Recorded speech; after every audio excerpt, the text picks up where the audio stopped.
Naalala niyo pa ho ba si Julius at ang kanyang kwento? Siya po yung half Pinoy, half Korean na pulis na kailan lang nakita ang kanyang inang Koreana sa Korea pagkatapos ng 3 dekada. Ngayon, ang maganda pong balita, dinalaw siya mismo ng kanyang omma dito sa Pilipinas. Oma! Hinugot sa Korea novela ang mga eksena nung ang half Filipino, half Korean na si Julius makalipas ang mahigit 30 taon, nakita na ang Koreanang ina na matagal na niyang hinahanap.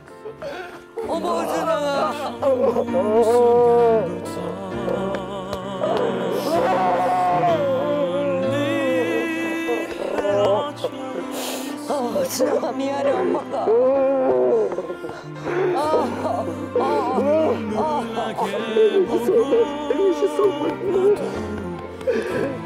어디 봐, 준영아. 엄마 기억나?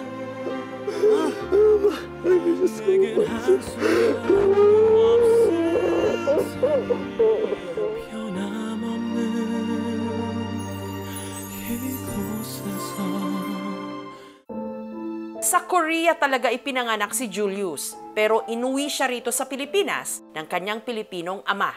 At mula noon, hindi na niya nakita pa ang kanyang Koreanang ina. Yung tatay mo, musikero. Opo. Yung nanay mo. Nanay ko po is pure Korean. Ako po yung naging bunga ng kanilang pagsasama. Pero hindi po naging okay yung pagkasama nila.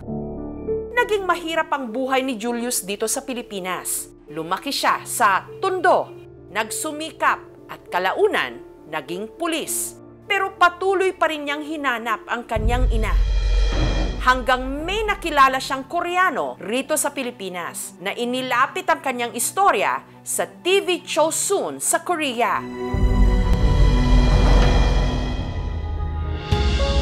At nitong Setyembre, si Julius lumipad pa South Korea dahil nahanap na ang kanyang ina. Noong nakita ko po yung mukha na ninag ko, doon ko napatunayan na meron palang lukso ng dugo na parang, ay nanay ko yun, alam ko nanay ko yun. Napasigaw na lang ako sa kanya na, Oma! Oma! Habang tumatakbo ko na parang pakiramdam ko nawawala yung uniform ko ng police, nagiging uniform ng basketball, din mawawala, magiging college student, high school student, elementary, then darating yung point na bumalik kami sa airport. Ikaw ulit yung 6 na taon na gulang na bata. Na hindi ko nabigay yung yakap na dapat na binigay ko bago kami magpaalam nang hindi kami magkikita ng matagal. Oma!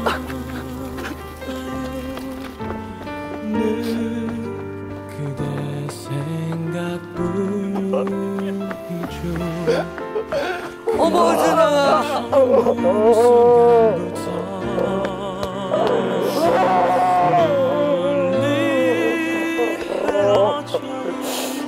진짜 미안해 엄마가.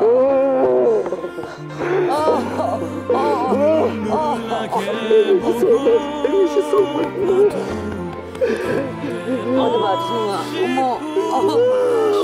엄마 기억나? 어디 봐. 눈썹이랑 아유 머리도 그렇고. 엄마 많이 늙었죠, 올드. I remember you.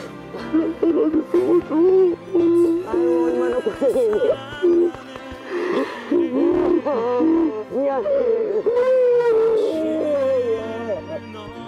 I'm sorry,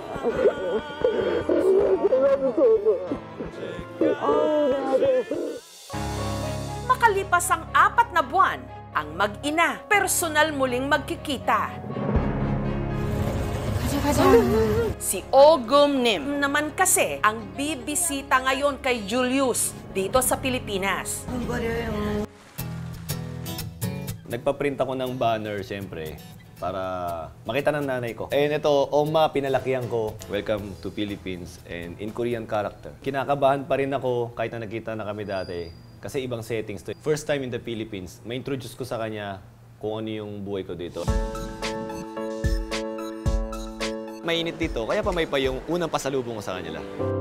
Maya-maya lang.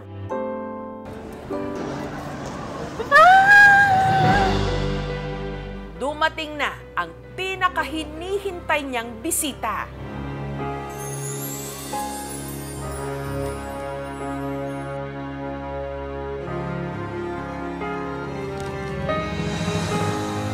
I love you so much.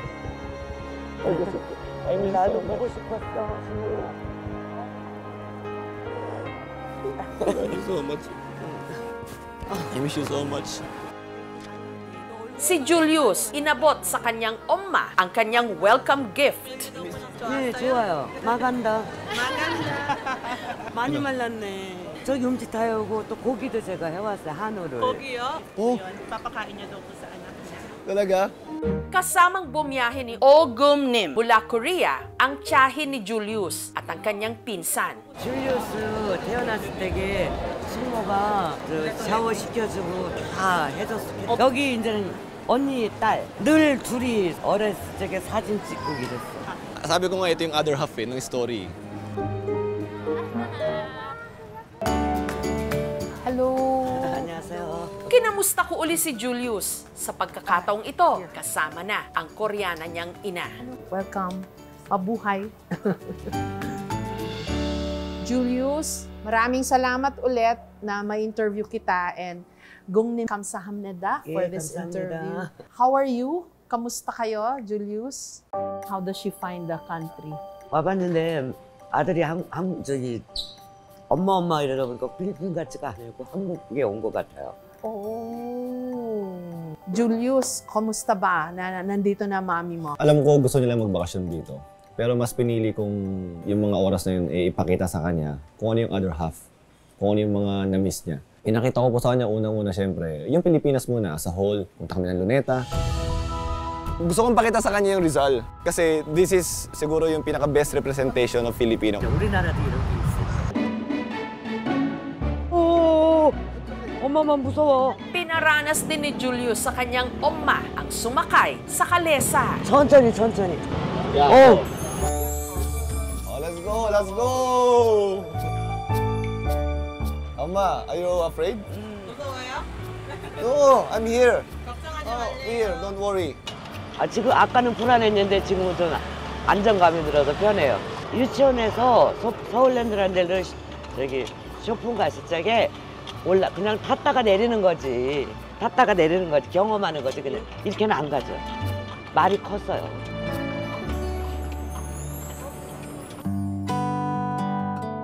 And here, me, playing. Si Julius, isinama rin ang kanyang 엄마 sa kinalakhan niyang lugar sa Tondo. Here, 여기 하우스야? Manalo. Before, no ceiling. If it rains, water will come inside. Room upstairs. 유론? My room. 아, You bought me. 응, 알아. Siya bumili sa akin ng pantasan na yan. Pinakita ko po yung bahay. Anong sabi niya? Hindi po kinaya nila. No. 마음소리. No. 아,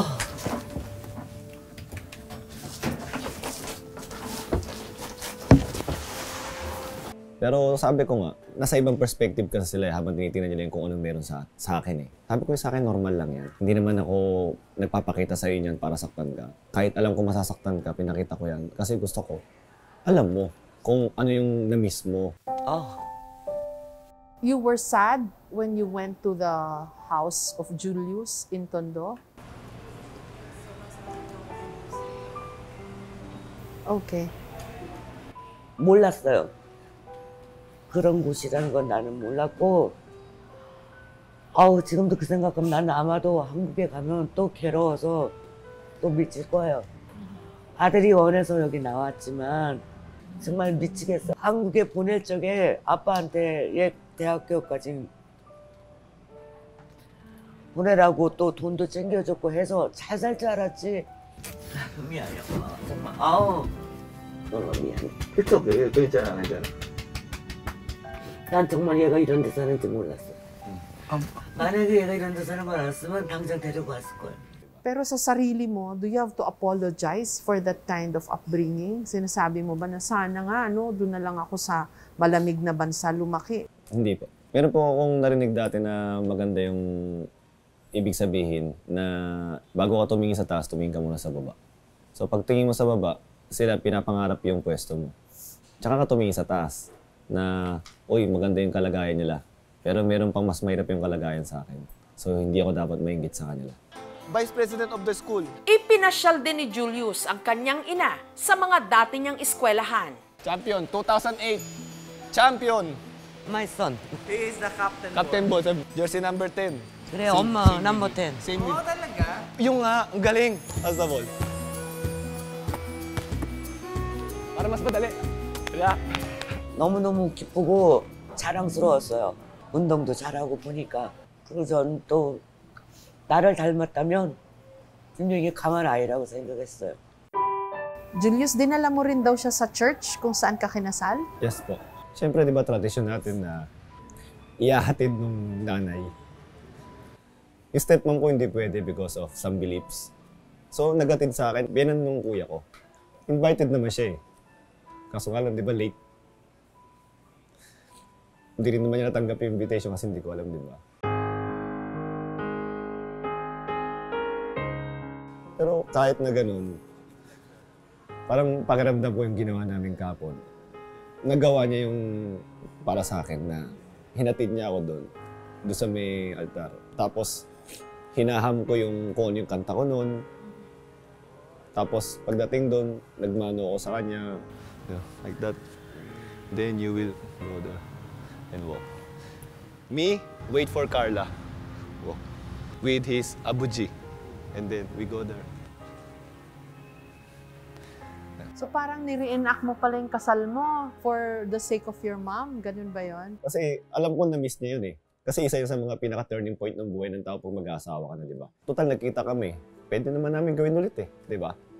Kahit na hindi yung mismo moment na yun. And we all got pictures here. 코리아 say. And very happy. Now, you did not miss because we did it today, okay? I love you so much. Thank you. 감사합니다. What was it like for you? 미안하죠. 내가 없었으니까. 미안하죠. 미안하고 그렇게 지가 또 그런 거를 같이 하고 싶으니까 그 아이가 혼자 있을 적에 결혼했을 적에 얼마나 나를 와이프가 그러더라고 많이 울었다고. Ang aking nanay. Nagpunta rin kayo ng Zambales? Pero yung kasi yung accessible as of now dahil sa akin. Napagod siya. Pero nagandahan sila sa may sunset. Ipuda! Ipuda! Pero overall, what is the experience like for you that you had to come to the Philippines, meet your son again, and walk through the different stages of his life? 뿌듯하고 또 이제는 또 아들이 그렇게 훌륭하게 성장했는데 사실은 이제 나이가 먹고 하니까 한국에서는 좀 우울증 비슷한 게 생겼어요. 이제 제가 이제 혼자 있다 보니까 혼자 오래 살고 아이가 갑자기 그냥 영웅이 돼서 나타나니까 뭔가 자신감이 있는 것 같고 또 얘 때문에 또 삐뚤어졌던 행동을 좀 조심해야 되겠다는 생각도 갖고 자신감을 갖고 살고 싶어요. 아들이 생겼기 때문에. What are the memories of Julius that you keep close to your heart? 당연히 나죠.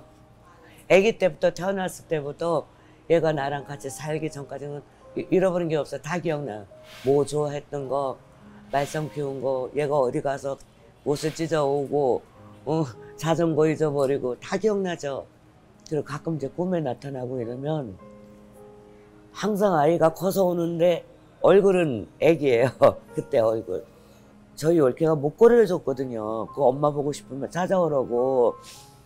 근데 이제 얘가 되도록 안 오니까 엄마를 많이 원망하나 보다 하고 그냥 그래도 얘가 나를 미워해도 내 자식이니까. How did she hang on to that hope that maybe one day she will see her son again? 그거는 늘 언젠간 오겠지. 그래서 내가 그랬죠. 내가 죽기 전에는 한번 볼 수 있을까 생각은 늘 갖고 있었죠. 그때는 그냥 연락을 받고 내 친구가 연락했다 그랬잖아요. 근데 나를 찾는다는 그 연락을 받고는 아무 생각도 없이 심장이 멈추더라. 엄마! 엄마! 근데 이제는 그때는 그러고 이제 얘가 달려오는데 그 엄마 소리가 엄마가요. 얘가 원래 그렇게 저를 불렀거든요. 근데 그 목소리가 쨍쨍이 들리더라고요. Is Julius anything you've dreamed he would be from the time he was little to now? 여기만 똑같고 전에는 정말 어렸을 때는 필리핀 사람이랑 똑같았어요. 준영이가 코도 이렇게 들어가고 막 이랬는데 지금 커서 보니까 피부도 내 피부를 닮고 이 코가 납작코였던 게 저를 닮았더라고요. 근데 이거하고 기 때문에 우리 아들이 100% 맞다고 생각을 했지. Ang amazing ng kwento ng paano niya na-survive all the heartache and the pain of being away from her son. 감사합니다. 그래도 이제 강아 그런 마음이 있으니까 여태까지 제가 또 준영이가 나중에 날 찾아오면 늘 나는 너라는 거를 잊지 않았던 거죠. 여태까지 제가. Kamusta ba yung buhay niya raw sa Korea? Retired na ba siya? Hindi pa. Nagtatrabaho pa? Yes, nagluluto siya. Alam niya, paborito ko yung radish kimchi, yung kakdugi. Na-over baggage nila dahil sa mga kimchi nila. Yan ang special kimchi. Iba yung luto ng mama, no? Ibang-iba po talaga. Lalo sa restaurant siya nagtatrabaho, so alam niya kung masarap yung kimchi o hindi.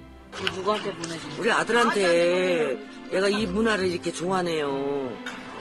기억나라고 할머니가 하던 거. 준영아, 엄마 이거 봐라.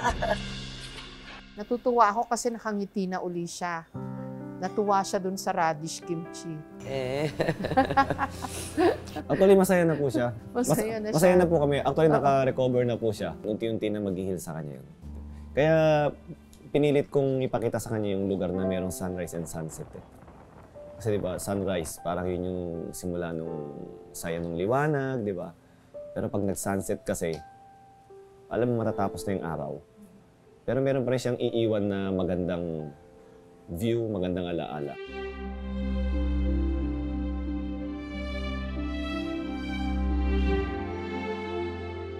Kahit na alam ko matatapos na yung pagsasama namin dito sa Pilipinas, maganda pa rin naman yung may iwan sa aking alaala ng lahat na nangyari na yun. And sigurado hindi lang to yung una.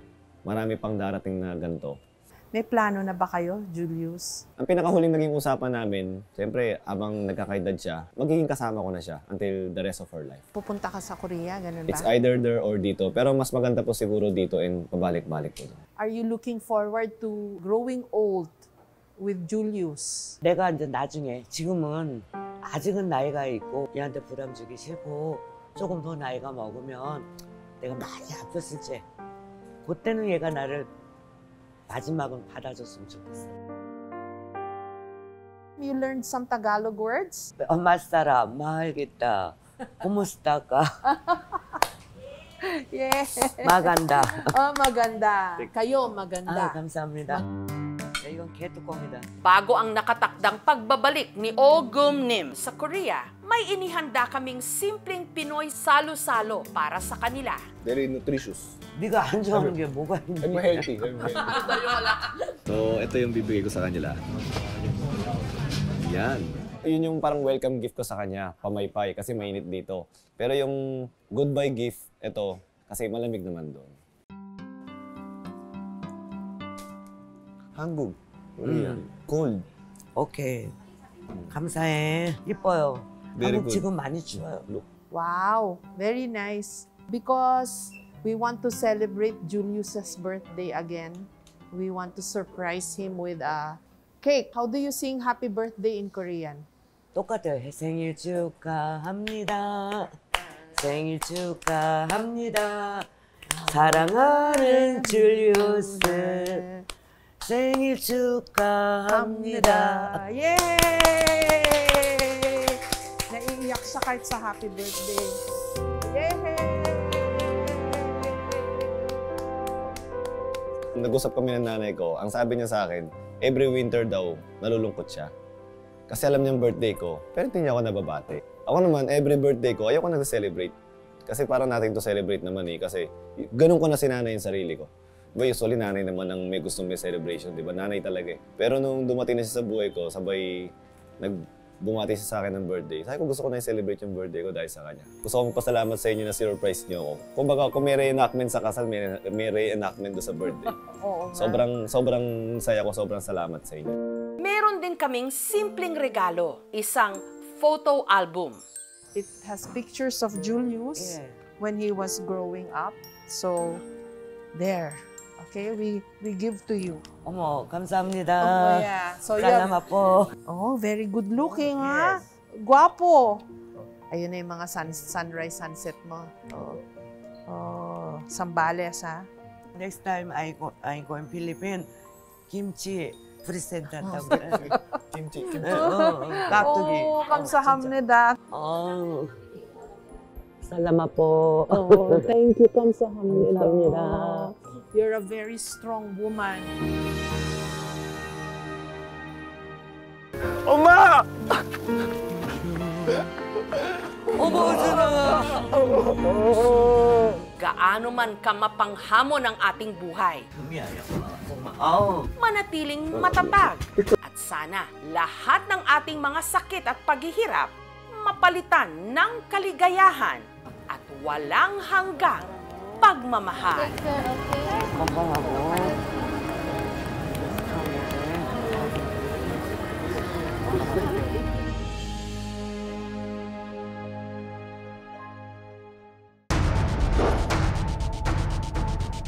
Sa nakalipas na mga taon, lalo na nung pandemya, tila kasama na ito sa basic necessities ng marami.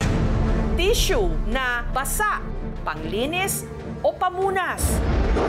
Mas madaling gamitin dahil may kasama ng disinfectant o alcohol, wet wipes.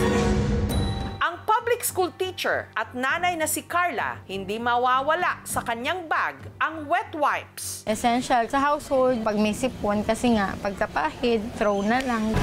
Wipe it, wipe it. Pero ang hindi niya lubos inakala nang dahil sa ipinamunas niyang wet wipe sa sinisipon niyang bunso na si Drio, namula at nalapnos ang ilong at bibig nito. Hindi rin siya makakain. Hindi niya na-open ng husto yung mouth niya. Nag-guilty talaga ako dahil sa 179 pesos na pagtitipid mo, dumating sa point na gano'n na pwede pang mag-risk ng buhay. Wait! Posible ba talagang mangyari ito nang dahil lang sa wet wipes?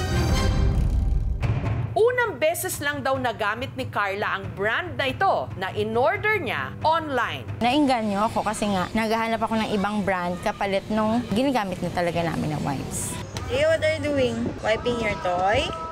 Ang claim nila, this is 100% na good for the sensitive skin, na pwede siya sa hands, na pwede siya sa face, and pwede siya sa mga babies. Ang bili niya sa 5 packs, 179 pesos. Sobrang cheap niya. Maraming good reviews kasi doon talaga yung tinitingnan ko. All around ang gamit niya rito.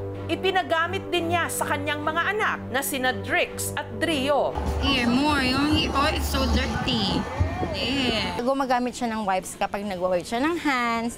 Pero nung ginamit daw ito ni Drix, pansinga ang bata. Biglang nagkaroon ng irritation. Dahil nga magkasama kami nung anak ko sa school, naagapan ko agad yung sobrang pamumula sa nose niya. Hanggang nitong January 22, ang bunso naman niyang si Drio ang sinipon. Nasa bahay siya with her lolas. Hindi ko din nasabihan na wag ipapagamit yung wipes. Almost kalahati na yung nagamit niya. Iyak na ng iyak dahil nga kakapunas nung wipe. Sobrang pulang-pula and then may fever din siya that time. Parang burn. Hindi niya na-open ng husto yung mouth niya. Wow! Daddy! Hindi nga rin siya nagsasalita. Usually, madaldal siya. Kaya agad na nilang isinugod si Drio sa ospital at nalaman nilang ang bata nagkaroon ng contact dermatitis secondary sa paggamit ng wet wipes. Nagpahid na kami ng nireseta ni Doc na makakapag-ease nung inflammation kasi nahihirapan nga siya. Malaking nawala sa amin dahil dun sa iniisip ko na cheap na binibili ko. Nag-guilty talaga ako kasi bakit nagbago pa ako ng brand dahil sa 179 pesos na pagtitipid mo, dumating sa point na gano'n na pwede pang mag-risk ng buhay. agad niyang kinontak ang pinagbilhan niya nito. Actually, they do apologize. Nag-reply sila na nanghihingi sila ng medical results. Nakakuha naman ako ng medical certificate. Gusto pala nila is specific na ingredient na sasabihin ng doktor na nandun sa wipes nila. Kami ba ang maggagawa ng action regarding that sa investigation? Ako pa rin ang magbabayad nun pag pinatest ko yun eh. Ang seller ay maaaring managot sa ilalim ng Republic Act 7394 o Consumer Act of the Philippines kung mapatunayan na ang nangyari sa bata ay may koneksyon sa ibinentang baby wipes. Sinubukan din naming hinga ng panig ang seller, pero hindi sila tumugon sa aming paanyaya. Ngunit ayon sa aming pag-iimbestiga, rehistrado naman ang brand na ito sa FDA o Food and Drugs Administration. After verification in our system, it was found that the product holds a valid certificate of product notification for a cosmetic product. Our records show that no reported adverse events case was filed with or received by the FDA on the product. Pero bakit kaya nagkaroon ng contact dermatitis si Drio? Gayong pasado naman pala sa FDA ang chemical components nito. Very difficult talaga para hanapin mo yung product na siguradong wala kang allergy. Kasi kumisan ng isang produkto, 10 ang laman yan. All of those substances can be an irritant or can be an allergy cause of contact dermatitis. Yung kay Drio, irritant to. Kasi within 24 hours, tumabas ka agad yung mga manifestation niya na nagkaroon siya ng maliliit na butlig na may lamang tubig, tapos pulang-pula at saka magang-maga. Mostly yung preservatives at saka yung mga antimicrobial na agents po natin, yung pwedeng magkaroon ng itchiness, redness, or mga sensitivity sa skin.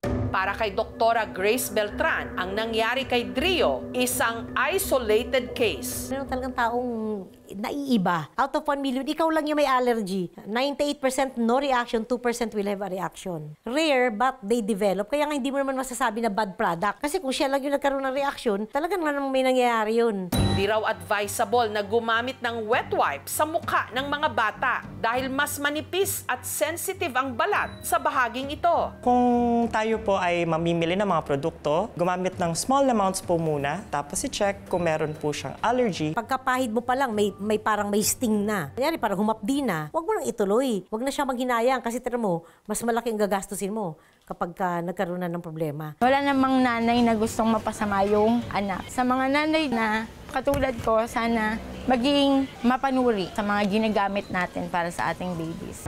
Mga nanay, paalala lang po, bago bumili at gumamit ng mga produkto para sa inyong mga anak, siguraduhin hiyang sila rito at ligtas para hindi nyo na kailangang magpahid o magpunas ng mga luha.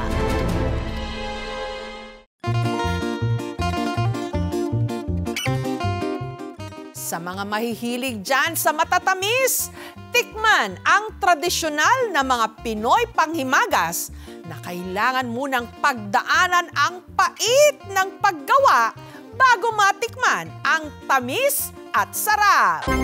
Sa mga nakakatandang henerasyon dyan, pamilyar sa inyo ang kending ito. Kalimitan kulay cream na matamis at matigas. Dito sa Santa Maria sa Ilocos Sur kung saan ito nagmula, ang paggawa nito ang siya pa ring nagpapatamis ng buhay naming mga Ilocano. Ang tawag namin dito, balikutsa. Ang paggawa ng balikutsa, heirloom o pamanang recipe raw ng pamilya ng misis ni Celestino na si Marilu. Manipod pa di ubingak na mulatak mo nga daytoy ko balikutsa mo ti trabaho ti naganak kanya ko. More than century na siguro pinagpasapasahan sa mga ninuno hanggang kami ngayon.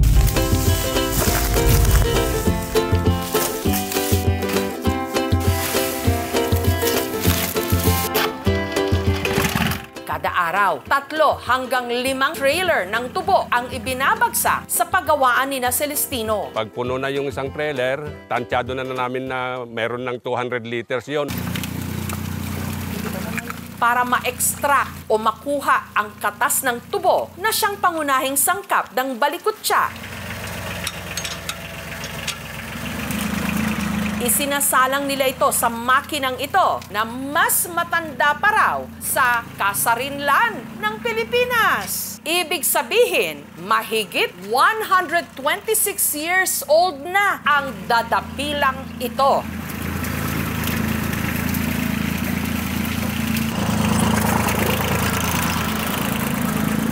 Hindi ko na naabutan yan, pero may nakikita ako dyan na petsa na may 1884. Kalabaw talaga ang nagpapagana noon ng dadapilan. Noon pag kalabaw ginagamit namin, inaabot kami ng 3 hanggang 4 na oras. Pero para gawin mas mabilis, traktora na ngayon ang ginagamit. Mga 45 minutes hanggang 1 hour na lang.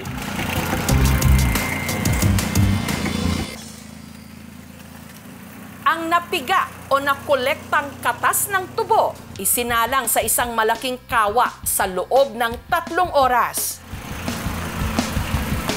Para makatipid, ang pinagpigaan ng tubo ang ginagamit nilang panggatong. Yun ang talagang sikreto na para hindi masunog yung niluluto namin balikutya. Hindi nagkakaroon ng baga ito.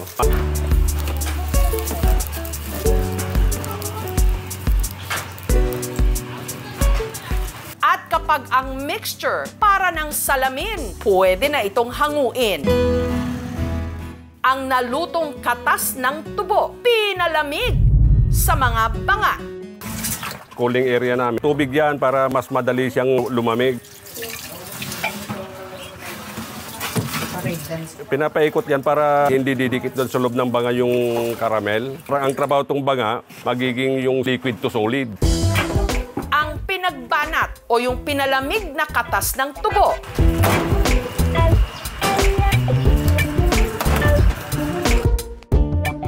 Babanatin ito ng babanatin hanggang ang kulay pulang pinagbanat lumambot at maging puti. Nalagyan namin stainless din na bako na ginawa namin para sa sabitan siya.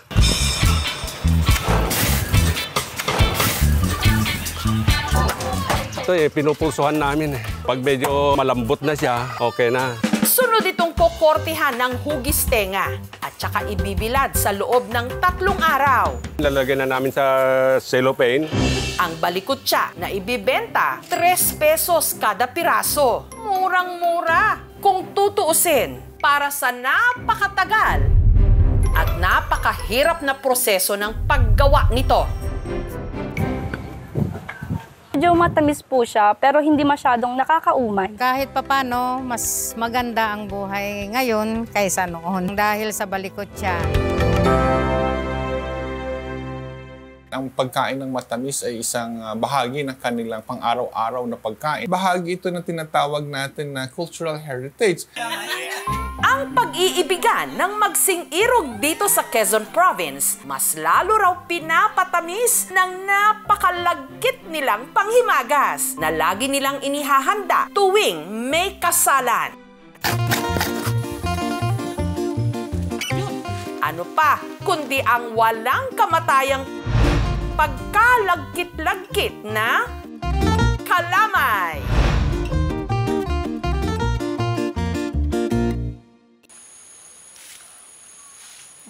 Yung tamis niya, tama lang.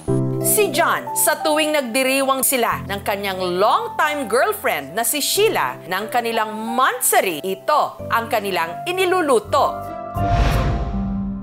Para po siyang glue. Hindi lang po siya basta malagkit, pero siya po yung nagpapalagkit po sa pagsasama namin. Pero dahil hindi raw kakayanin ni John na lutuin itong mag-isa, humingi siya ng rest back sa mga kaanak at kaibigan niya. Dahil sobrang bigat po nito kapag malapit na po maluto yung kalamay. At dahil maraming puno ng nyog sa Quezon, hindi na sila bumili ng panggata. Yung mga gagamitin po namin mga niyog dito ay kinukuha lang po namin dito sa aming mga bakurat. Kailangan ng mainit na tubig para mas lumabas yung gata ng ating niyog.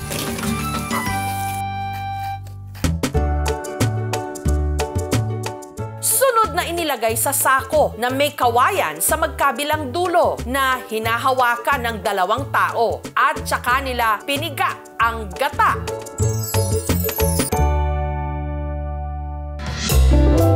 Ang malagkit inilipat sa batya, minasa. Para mag-mix well po masyado yung ating malagkit. At saka binilog-bilog. Para po mas mabilis pong maluto. Sa Talyasi, nagtunaw ng pulang asukal at saka isinama ang gata. At para hindi ito masunog, dapat walang tigil sa paghalo.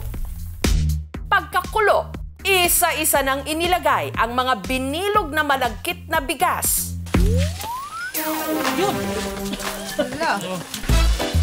Ang palatandaan nila para malamang luto na ito.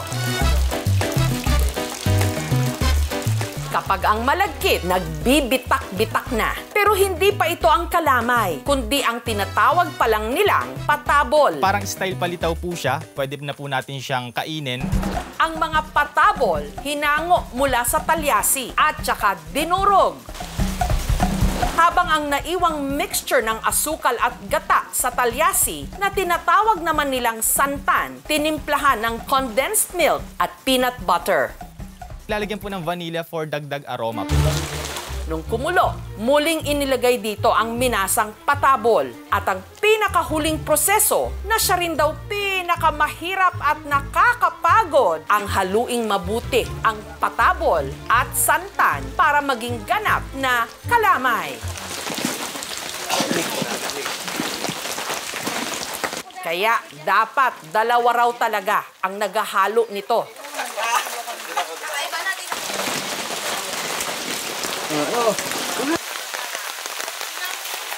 Doon na po mararanasan yung sobrang bigat kasi po nagiging solid na po siya.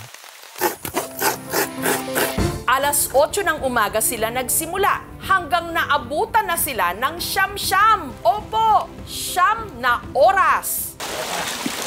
Pero sa hinaba-haba man daw ng prosesyon,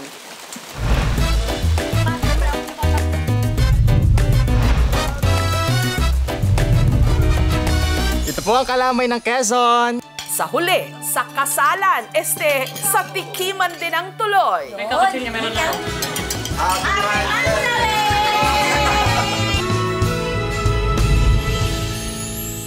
Huwag po sobra-sobra. Ang pinaka nire-recommenda nga lang po natin ay parang sukat po na kalahati ng ating palad. Dahil pag sumobra po, tataas po yung ating mga blood sugar.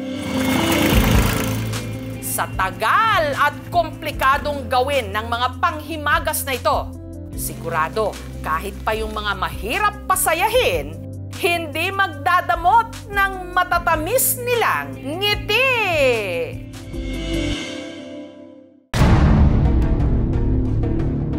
Nabalot ng takot ang mga tiga Surigao City sa Mindanao nung ang mga business establishment doon bigla na lang pinadlock ng isang grupo habang may daladalang mga itak at samurai. Nagpakilala raw silang di umano bagong gobyerno. Sa federal, teka mo mga bastos mo. Naalarma ang mga negosyante sa Surigao City nitong mga nakaraang linggo. Nagharas kami din ng mga federal. Ang ilan kasi sa kanilang mga establishmento. Ilang dong, ilang. Oro, kumana ang oras. Sa pilitang isinara at ipinadlock ng mga armadong tao na may hawak pang mga itak at samurai. Mana mo lugar sa Pilipinas? Mga bastos mong mo. Kamu may bastos! Ayon sa mga armadong tao, hindi raw sumunod ang mga may-ari ng mga establishmento sa ipinapatupad nilang batas. Pagpugos kami paglak nila, taga-federal. Dari kami nasuyod, taglak kami, hindi kami kagawas. Nangurog-kurog ako. Sino ba ang grupong ito na hindi lang nagpapatupad ng sarili nilang batas sa Surigao City? Nagpapakilala pang bagong gobyerno? Isa sa mga inagrabyado ng grupo, ang sari-sari store owner na si Jan. May kontrata po kami dito, 3 years. Una na raw sila nitong pinuntahan nitong mga nakaraang buwan. Akala namin taga-city sila. May mga ID kasi sila. Tapos naka-uniform. Laking pagtataka rin daw nila nung singilin sila ng mga ito ng 1,000 piso. Punta daw kami sa office nila. Doon daw kami kukuha na permit. Isang beses lang daw po, di po kagaya sa gobyerno na quarterly. May pilit din daw pinapipirmahan ng mga ito na dokumento. Pag nagperma kami, membro na po kami nila. Amin na daw tong lupa, tsaka tong tindahan na to, di na kami magre-rent. Tapos pag nalaman po daw ng gobyerno na member na kami nila, di na po daw kami palukaton lisensya. Mas powerful daw po sila sa gobyerno. Umamo adto man kami sa federal, na dili man kami sa federal nag-abang, dari man kami sa tag-ijanan in building. Sinabi nila na pumunta kami sa office nila dun sa Sabang 3. Dun nalaman namin na di sila taga-gobyerno. Di kami pumayag sa gusto nila. Gawa-gawa lang nila para panghututan kami. Galit na sila. Magbalot-balot na daw kami kasi papadlakan na kami.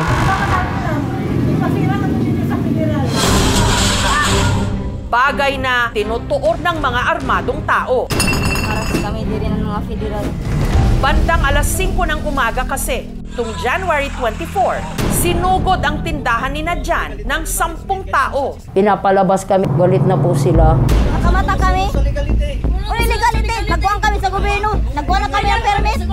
Nagkuhan na kami ng permit. Ang gobyerno walay lupa. Ang tribo mo ay owners ang sistalan. Samo. Kay kalabanon ng batas. Kami medyo rason. Pagsiningo dyan. Kaya kami nagtawag ka mo. May respeto rin sa balaod sa Diyos. Balaod sa Diyos? O balaod din sa Diyos. Ilag dong ilag. Uno, kumana ako. Dahil nagmatigas, sabilitang isinara at ikinandado ang tindahan ni Jan. Kaya natrap sila sa loob.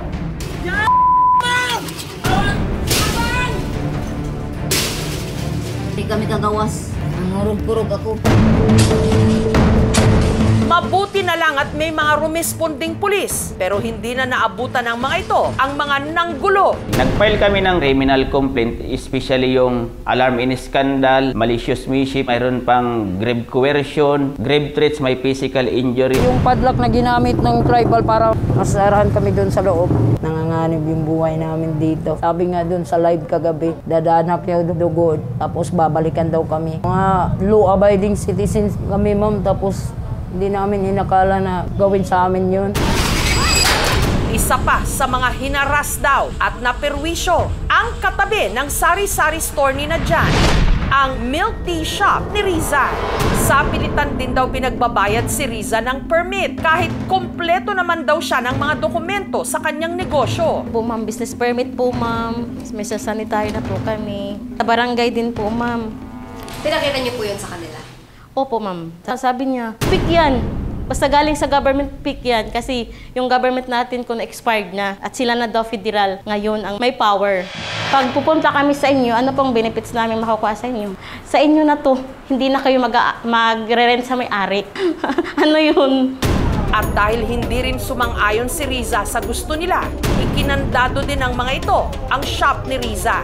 Dating ko po na around 9:30 AM, nakita ko na lang po na may nakasabit na po na tarp. Announcement, no trespassing. Ito po yung tarp na sinabit po ng mga taga-federal. An ancestral land under the management of Federal Tribal Government of the Philippines.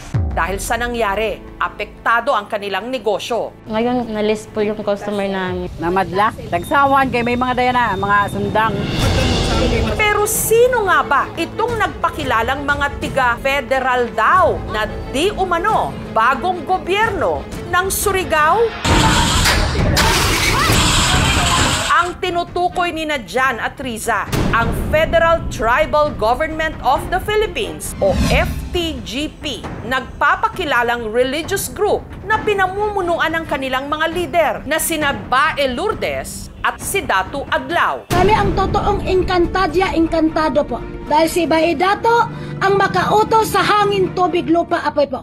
Ayon sa kanilang pinaniniwalaan, FTGP raw ang tunay na nagmamay-ari ng buong Pilipinas na itinuturing din daw nila ancestral land. Ang atong nasod is balaang nasod. Kuluyan na sa mga hari ray na prinsipe ug mga prinsesa wala sila kamatayon. Puti ang atong dugo, dugong maharlika, dugo sa Dios, mudapat sa lupa mahimong gulawan. Karon nahaluan na kita sa mga intruders, mo nang nahimong pula. Asa man giingon yung mga ancestral land, sir? Kini Intero Surigao? Kini Surigao, tibuok Pilipinas. Kaya plano raw nilang bawiin ang Pilipinas at uumpisahan daw nila ito sa Surigao City. kung saan naroon ang kanilang headquarters. Dito sa Barangay Sabang 3 sa Surigao City, matatagpuan ang compound na ito na tahanan ng nasa 40 mga kasapi ng FTGP. Bantay sarado ito. Hindi basta-basta makakapasok ang mga hindi nila miyembro. Unsa may assurance kung miyembro ka aning FTGP? Kaluwasan sa material and spiritual. O di ka pwede kasuhan, di ka pwede resume bisag nakawarrant ka pag exemption ka sa any mandatorious authority sa government pag may diplomatic immunity ka. Sinubukan naming kuhanan ng panig si Datu Adlaw para sagutin ang mga akusasyon laban sa kanilang grupo at sa kanilang mga ipinaglalaban. Si Bae po. Hindi na sila tumatanggap ng mga interview. Pero bawal daw itong maistorbo. Gayunman, nagpaunlak ng panayam ang isa sa dati nilang miyembro, si Gardo, na malapit daw na kaibigan noon ni Datu Adlaw. Si Datu Adlaw, dating blisor ng espiritual. Parang siya ang pare o nagbiblis siya ng mga tao. 2 beses siya na naginip na aalis siya ng simbahan dahil may utos sa kanya ang taas-taasa na sasali daw sa federal. Bagong gobyerno daw ang tribal. Istrikto raw ang pamamalakad sa loob. Bawat tao may samurai, pinagawa nila. Siguro kami kung tutusin mga 200, marami nang tinanggal. Dahil ang hindi sumusunod sa batas ng federal, tatanggalin. Para raw mahikayat ang mga bagong miyembro, nag-aalok daw ang FTGP ng trabaho na may malaking sweldo. Isa sa mga nasilaw ang tiga Davao de Oro na si Danilo. Sa ilang mga pagsalig, tag 18,000 ang monthly. Mudagan og 50,000. Magwardya mes compound. Pagdating sa Surigao City, hiningan daw sila ng 1,000 pesos para sa tinatawag nila diplomat. Kung ma-membership ka sa federal tribal, pag mayroon ka nito, pwede na kang gamit mo sa pagbiyahe. Kahit saan ka punta, ito ang ipakita sa mga naka-checkpoint o kahit walang lisensya. Isa rin daw si Danny sa mga kasama nung sapilitan nilang isinara ang ilang business establishment sa Surigao City nitong nakaraang linggo. Federal, teka mo mga bastos mo. Bastos, tabo na mga namok ka mo. Ha? Tabo na mga namok ka mo. Lain mi sa lakaw, kay wala gigripping sa mo kung nasa mi mo adto. Kay kung nahibalo pa mi ma'am na ang plano, operasyon padlock, dili po mo kami mo iban kay naapoy amo mga baruganan. Pero sa kabila raw ng pagtupad nila sa mga iniutos sa kanila, si Ruel, Danny at si Gardo, wala raw natanggap ni isang kusing. Mahay, mura biktima lang ko sa ilang mga pasalig. Kaya nitong Miyerkules, kasama ang 13 pa nilang mga kasama, sina Gardo, sumuko sa mga otoridad. Paano nakakain na sa pamilya ko? Tuldukan na natin ating pagsasama. Yung hawa ko ma'am kay bilhin ko sabot sa ilang mga pamagi. Biktima sila ng large-scale illegal recruitment. At the same time, dahil dun sa na-recruit nila, mayroong minor, pinailan din namin sila ng Trafficking in Person Act of 2003 or the Republic Act 920. That is a serious violation of law. Nung araw ding yon, ang mga pulis may dinakip na lalaki sa checkpoint na napag-alamang kasapi rin sa FTGP.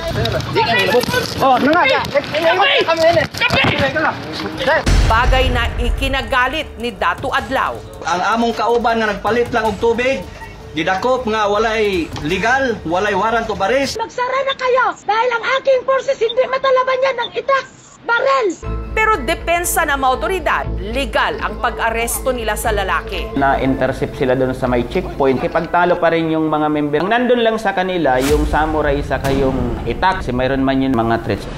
Hinihintay na lang daw ng mga otoridad para tuluyan ng maibigay ang warrant of arrest kina Datu Adlaw. Dineployan namin ng maraming police personnel doon sa area para ma-contain, ma-isolate saka hindi siya makapanakit ng ibang tao. Yung nandun pa sa loob ng compound, karamihan doon, nasama na doon sa complaint. So basically, paglabas no ng warrant of arrest, wala tayong magagawa kundi serve. Samantala, may legal na basihan nga ba ang sinasabi ng FTGP na sila ang nagmamay-ari ng Surigao City, pati na ang buong Pilipinas na ayon daw sa kanilang batas, kanilang ancestral land? Kami ang totoong Encantadia Encantado po. Dahil si Bae Dato ang makautos sa hangin, tubig, lupa, apoy. Pati ang National Commission on Indigenous People, NCIP, naglabas ng advisory na kinukondena ang ginawang aksyon ng FTGP. Yung Federal Tribal Group of the Philippines ay hindi legit na mga indigenous peoples. Wala silang enough na documents to justify nga sila ay isang legit na mga indigenous peoples organization. Gobyerno kami. Sundot ang batas, Republic Act 8371, IPRA Law of 1997, Divine Customary Law. Ginagamit nila yung IPRA sa maling paraan. Yung self-governance ay dapat nasa loob ng balangkas ng batas ng Pilipinas. Kaming mga tribo, dili gayud mi musugot nga inyo kining gamit-gamiton o pagbinastos o pagbinaboy sa among sagrado nga balaod nun. Kaya ni amas ancestralan mi. Right, kolonial min sa ancestralan. Hindi sila maka-justify or makabigay ng proof talaga na sa kanila yung ancestral domain. Yung claim nila is next to impossibility. Isa lang naman dito ang gobyerno ng Pilipinas, the Republic of the Philippines. Maraming mga ganitong grupong nabubuo sa mga remote areas dahil yung benepisyo ng gobyerno hindi po naibibigay sa kanila. Kung mabibigyan natin ng sapat na talino, yung mga kababayan natin, hindi po sila kikilos or gagalaw ng labas sa batas or laban sa batas. Maging maingat ba, especially yung pag-join sa mga organization. Dapat marunong tayo na mag-determine kung scam ba yung activity. Iti-take advantage talaga nila yung educational attainment ng tao plus yung kahirapan ng tao. Pinagsisihan ako. Dahil maraming tao nadadamay. Huwag na lang kayong sumali dahil napipirahan lang kayo. May mga tribo, dili gayud mi musugot. Nagsalita na ang ibang mga lider na mga katutubo. Hindi lehitimo ang mga gawain ng FTGP, ang laban ng mga IP o ng mga katutubo sa lupa at sa kanilang mga karapatan. Kami ang totoong encantado po. Hindi dapat malilito sa mga nagpapakilalang mamumuno na nagtatangkang magtaguyod lang pala. Federal, kaya kamo mga bastos mo. Ng sarili nilang gobyerno.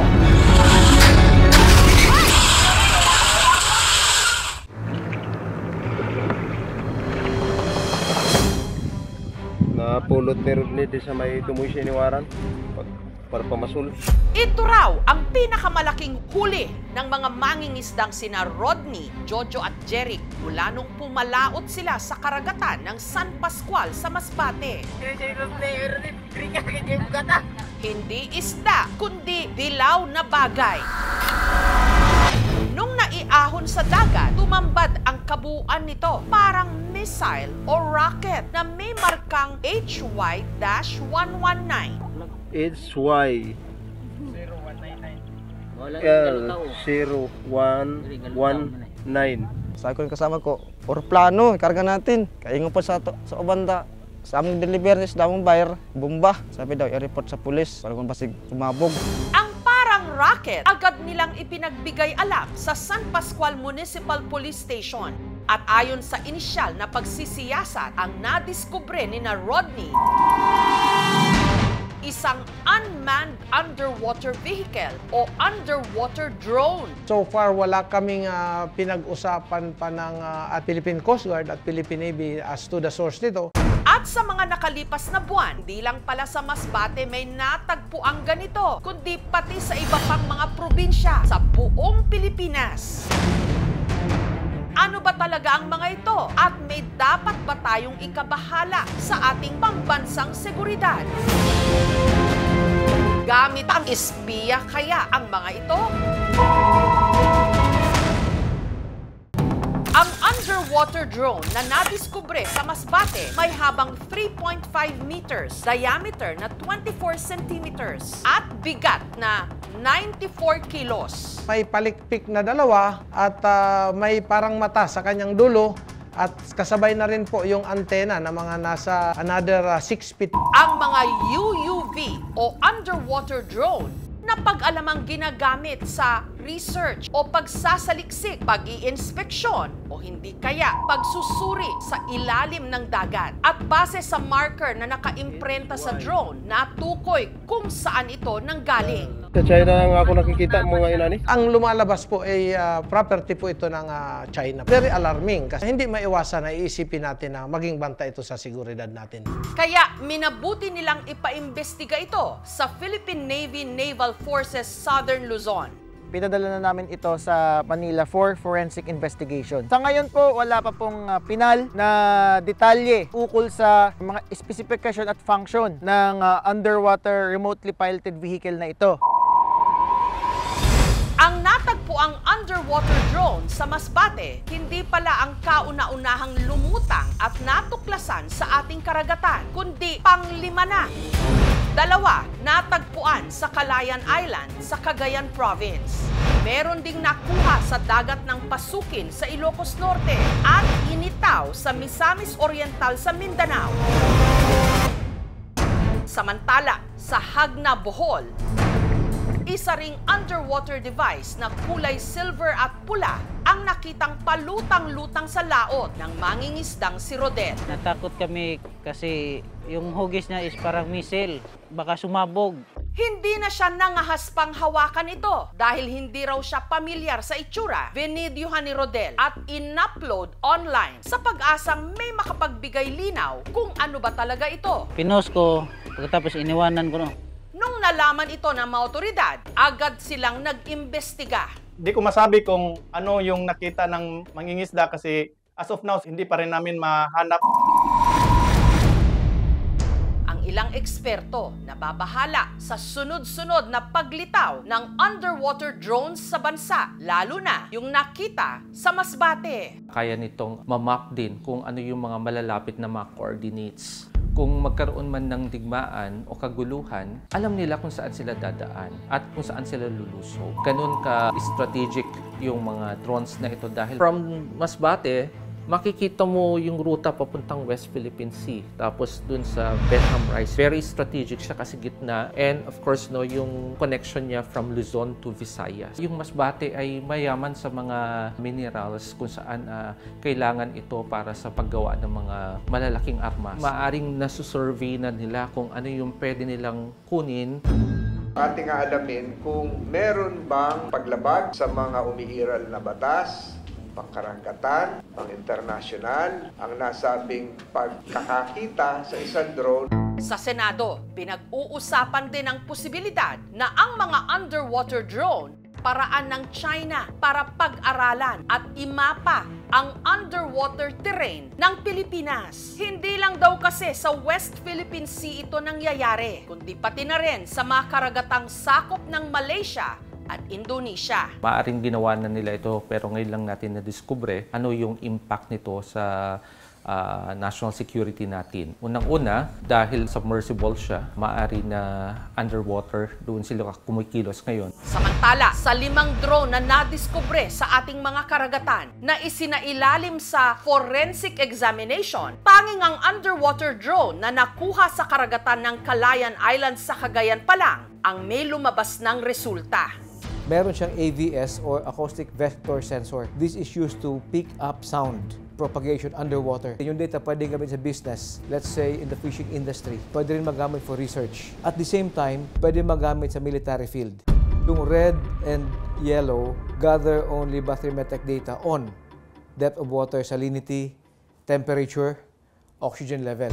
Gayunman, hindi pa rin sila nakakatiyak kung may kaugnayan ba ang nakitang drone sa Cagayan sa iba pang drones na lumutang sa ibang mga probinsya at isla. Yung physical characteristics, makita natin, almost the same, very similar. May nakita tayong markings doon na China Electronics Technology Group Corporation, CETC. Yung isa naman may markings na 18th Research Institute. Ito ang largest research institute of China on the use of chemical and physical power supplies. Although these are still inconclusive kung saan nanggaling, maaring gawa sa ganitong bansa, hindi ibig sabihin doon na siya galing. Samantala, hanggang sa mga sandaling ginagawa ang ulat na ito, wala pa ring umaako kung kanino o saan nanggaling ang mga drone. Ngayon, higit kailanman, kailangang bantayan ang ating mga karagatan. Hinihikayat ng gobyerno na patuloy i-report ang anumang kahina-hinalang makikita sa loob ng ating teritoryo.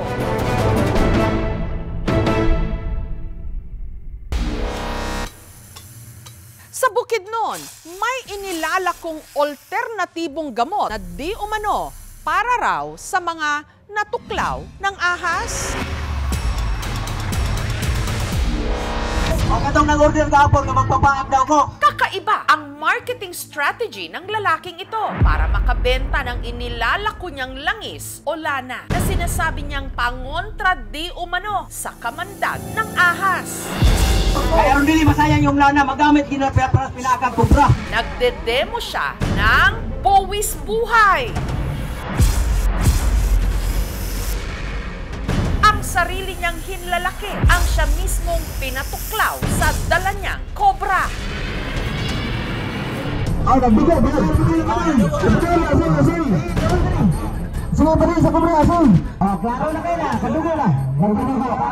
Sa halip na magpadala sa doktor, nag-spray lang siya sa kanyang kamay, braso, pati na bibig nang ibinibenta niyang lana na di umano hindi lang pangontra sa kamandag ng ahas.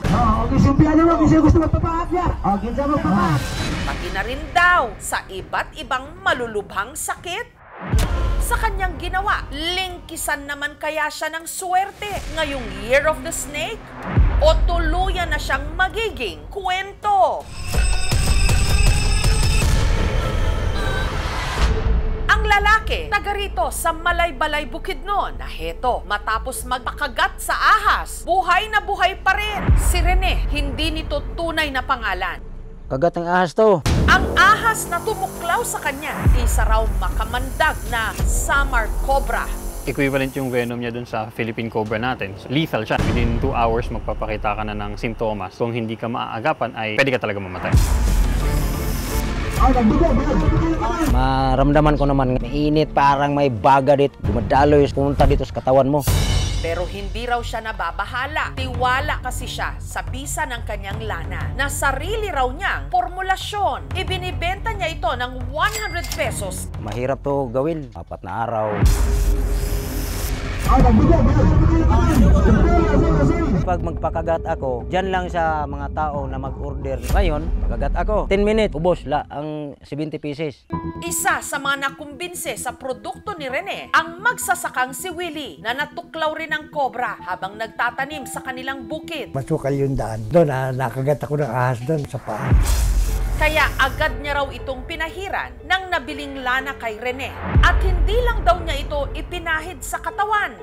Ininom pa niya. Ang lana kasi, di umano, hindi lang epektibo pangontra kamandag, mabisa rin daw gamot sa kanyang mga sakit. Itong may stroke ako, inabot ng 200 eh. Pati BP ko, ang taas na ng BP ko. Itong nasa papel na ito, kanito, blood test ito. Yung glucose ko, pre-diabetic nito is 105. Magastos ako ng 20,000 bawat buwan. Sabi ko, Dok, gaano ba katagal itong gamutan natin? Sabi niya, forever na yan eh. Hindi nagagaling yan. Pag-herbal ako.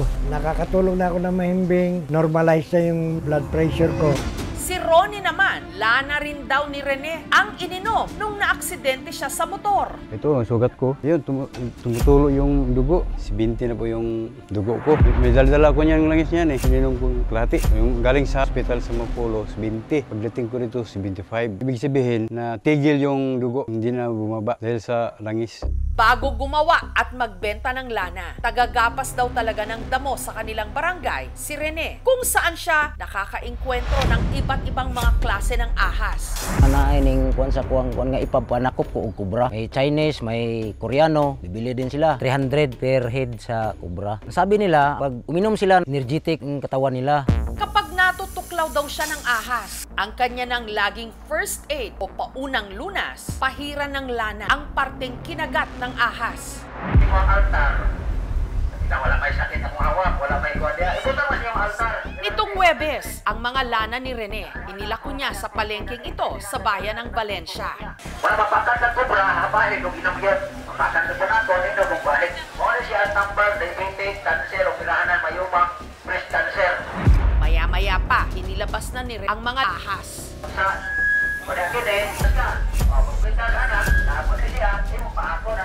Pero hindi pa man nagpapatuklaw si Rene sa dala niyang Samar Cobra. Marami nang napabili ng kanyang lana. Minsan pag mga bata o hindi magandang pakiramdam, pag sa masakit yung tiyan, nilagyan ko, tapos okay na yung bata. Nakabenta siya ng 30 mga bote, kaya ang kinita niya nung araw na yon, 3,000 pesos. Pero saan ba talaga gawa ang tinda niyang lana? Kung kakainin mo yan kahit dahon, maanghang, yan ang gamot. At totoo bang nakagagamot ito? Based on present evidence, malalaman yung dagta po nito ay pwede po sa aming pagbabalik. Si Rene mula Malay-Balay sa Bukidnon para makabenta ng tinda niyang lana, nagpapakagat muna sa dala niyang makamandag na cobra.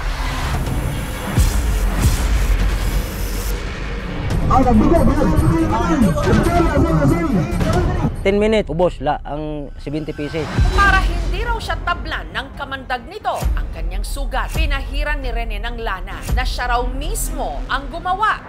At himala nga raw na hindi siya napaano. Pero saan nga ba gawa ang itinitinda niyang lana?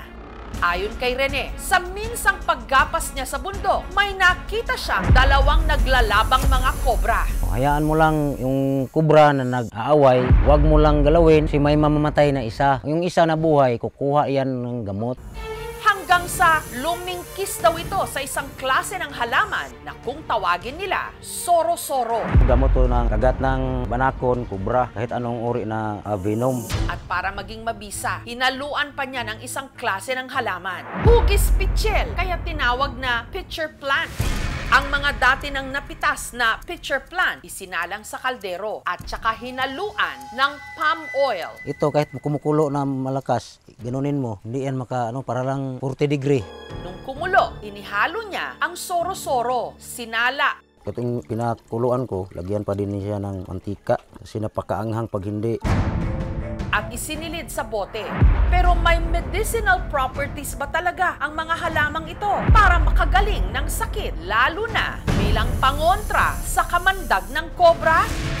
based on present evidence, walang sure na talagang nakakagamot each of those plants na sinasabing kasama doon sa langis. We really advocate the use of medicinal plants. But this should be evidence-based. So, kung wala pang ganito, doon muna tayo sa mga treatment na sigurado. Yung pitcher plant, meron kasi siyang parang sapot or parang meron siyang likido na itatrap niya yung insekto mamamatay. Delikado po ito makain kasi yung dagta po nito ay pwede pong malason. Maaring nakatulong sa kanila yung placebo effect. Ito yung paniniwala ng mga tao na ang isang bagay effective, pero in reality, ito ay wala naman talagang therapeutic effect sa kanila. Hindi siya tinablan nung kamandag is most likely dry bite nga siya. So walang venom yung snake na kumagat sa kanya. Mga venomous snakes, pagka ginagamit nila yung venom nila, either pag kumakain or for self-defense, it usually takes minimum of 1 week bago siya mag-replenish. Kahit kumagat sila ng kumagat. Pag walang venom talaga, walang mangyayari. Normal na sugat lang siya. Isa lang po ang solusyon sa kagat ng ahas. Anti-venom lang. Wala na pong iba. Kung hindi sila maniwala, hindi naman ko pumilit sa kanila. Mali ang ganyang gawa na ginagamit natin yung wildlife para sa personal gain. Kung wala siyang mapakitang mga tamang permit para mag-keep ganitong klaseng hayop, pwede talaga siyang makasuhan. Ibalik ko yan. Doon ko sa barangay ko nakuha. Itawan ko dyan. We have a lot geographically isolated and disadvantaged area. We had check-ups, we had dental services. Sinusubukan naming abutin yung medyo malayo talaga. Sa bansang nakalingkis ang kahirapan, ang nananatiling sagot para sa marami nating mga kababayan, pagkapit sa alternatibong mga gamot kahit pa hindi ito suportado ng mga eksperto at pag-aaral. Napakadelikado nito, pwedeng ikapahamak.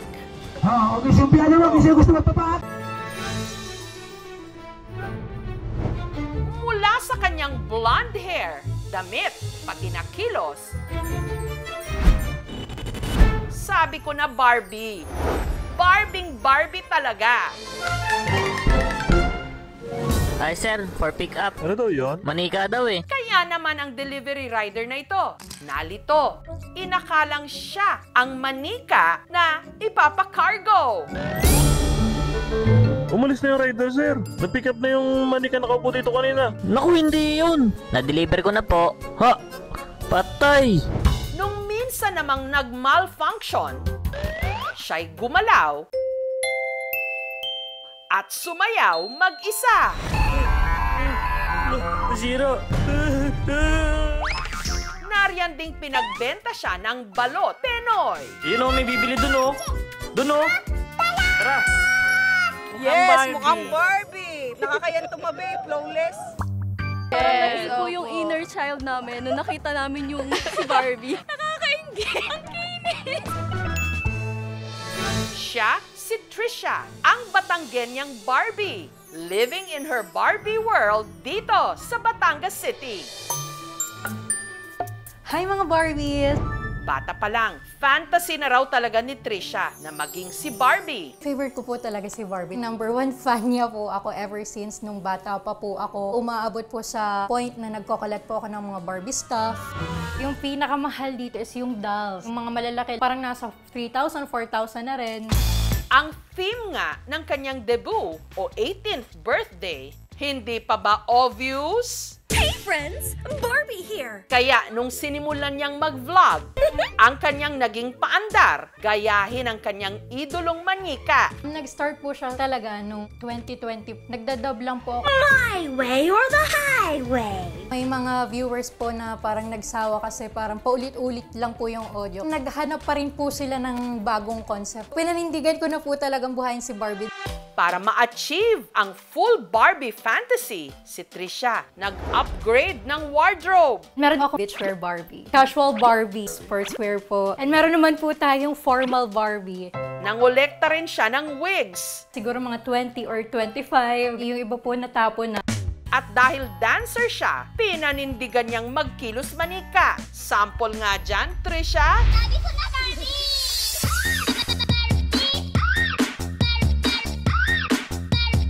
Si Trisha, dancer, and ang genre po is hip-hop and robotics. At bago tayo dalhin ni Trisha sa kanyang Barbie world, ipapasilip niya muna sa atin ang kanyang transformation. Hi mga Barbies! Welcome to my Barbie world. Halika, samahan niyo ako. Sa pagsushoot ng kanyang content, madalas one-man team siya. And dahil nga po graduate din naman po ako ng mass communication, ako na po yung nagdidirect, ako na rin po yung uma-acting, ako na rin po yung nagsusulat ng mga scripts. Mabuti na lang, nariyan para tumulong sa kanya ang kanyang real-life Ken. So kung si Barbie po merong Ken, ako po, si Trisha, merong Kurt. Hi, Barbie. Hi, Ken! Wanna go for a ride? Sure, Ken!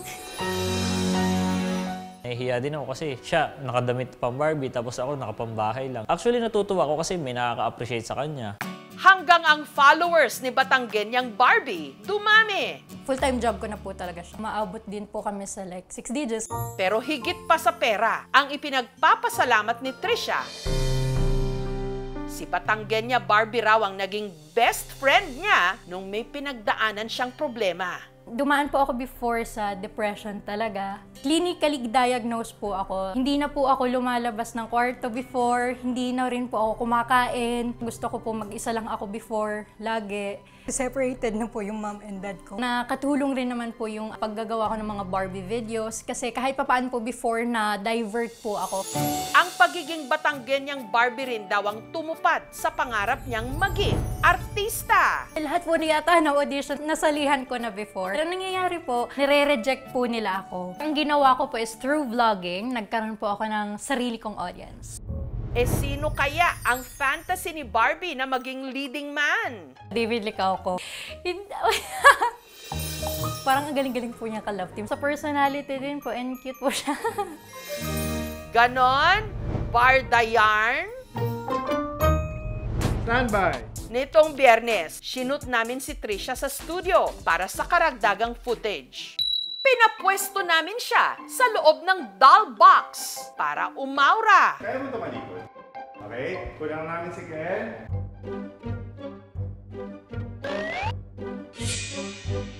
At may lumabas sa kabilang box. Sino siya? Tiyak na maniningkit ang inyong mga mata sa aming pagbabalik.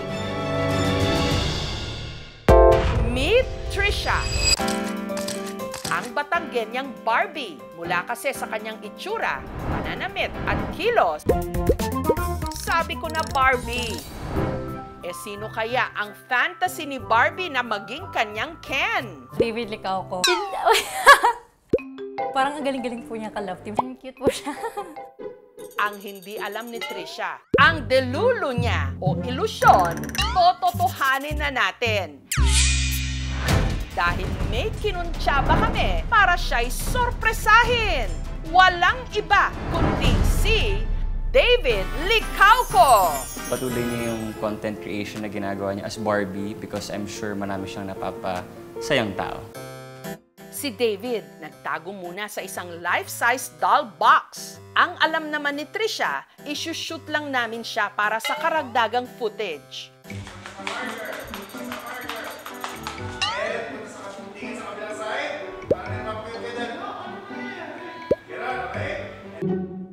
At laking gulat niya nung may biglang lumabas sa kabilang box.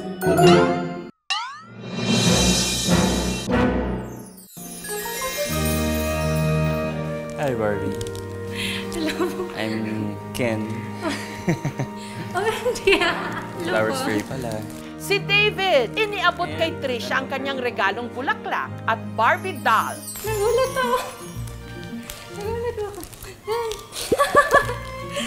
Katatarang lang po sa akin yesterday. Di naman yata. Si Trisha, itinuro kay David ang kanyang manika dance.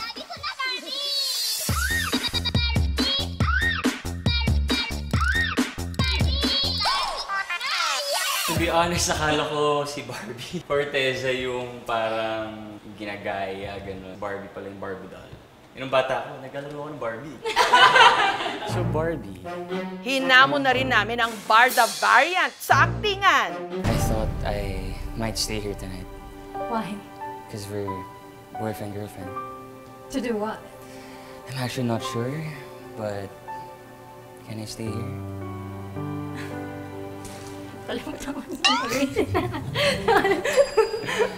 At para walang selosan, ipinakilala na rin ni Trisha ang nobyo niya kay David. Tama pala aking real life Ken. Hello, Ken. Akala ko ako si Ken. Ikaw pala, sad. Don't let anything or anyone stop you from chasing your dreams. So galingan mo lang palagi. And I hope to see you there. Ay, thank you po. Thank you so much. May kanya-kanya tayong paraan para i-heal ang ating inner child. Para kay Trisha, yan ay ang pagbuo ng isang mundo na nagpapakatotoo siya sa kanyang gusto. Hindi siya plastic, and it's fantastic! Thank you for watching, mga kapuso. Kung nagustuhan niyo po ang videong ito, subscribe na sa GMA Public Affairs YouTube channel. And don't forget to hit the bell button for our latest updates.